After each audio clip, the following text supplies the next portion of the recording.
Fully cam ang pagtangay ng isang lalaki sa gadget ng coffee shop sa Marikina na nagsisilbi nitong point of sales machine. Laging una ka sa balita ni EJ Gomez, exclusive. Sa kuha ng CCTV sa isang coffee shop sa Barangay Santo Niño, Marikina City magtatanghali kahapon, kita ang isang babaeng staff na nakatalikod na tila may inaayos. Maya-maya, isang lalaking nakasuot ng bonnet ang pumasok sa tindahan. Sa isa pang anggulo, kita ang paglapit ng lalaki sa counter na para bang o-order. Nang biglang, kinuha ng lalaki ang gadget na nakapatong sa counter ng coffee shop. Agad umalis ang lalaki na hindi agad napansin ng staff. Ang ninakaw ng lalaki, ang gadget na nagsisilbing POS o point of sales machine sa shop.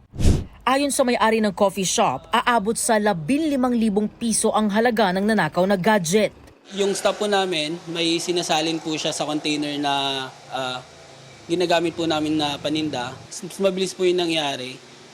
Kinuha niya po yung tablet ng marahan lang, then lumabas po siya ng dire-diretso. Tinago niya siya sa tagiliran niya. Nang i-check nila ang GPS ng gadget, Natay niya na agad yung cellular kasi may cellular po yung gadget.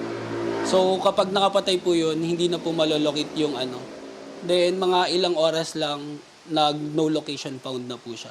bukod sa pag-file ng reklamo sa barangay, nag-post din sa social media ang shop owner ng CCTV footage ng nangyaring pagnanakaw na agad namang nag-viral. May nakakilala sa kanya and then gumawa agad ng follow-up na investigation ng ating barangay. Napapadalas daw sa lugar ang mga insidente ng salisi sa mga establishmento ayon sa barangay. So dahil po sa nangyari, syempre naapektuhan po yung daily operations namin since hindi kami makapag-punch kung magmamanual na lang po kami, ganun po siya. Sana ibalik niya na lang po kasi talagang kailangan po namin siya sa business po namin.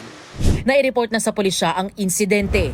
Patuloy naman ang pagtunton sa salarin. Itong unang balita. EJ Gomez para sa GMA Integrated News. Gusto mo bang mauna sa mga balita? Mag-subscribe na sa GMA Integrated News sa YouTube at tumutok sa unang balita.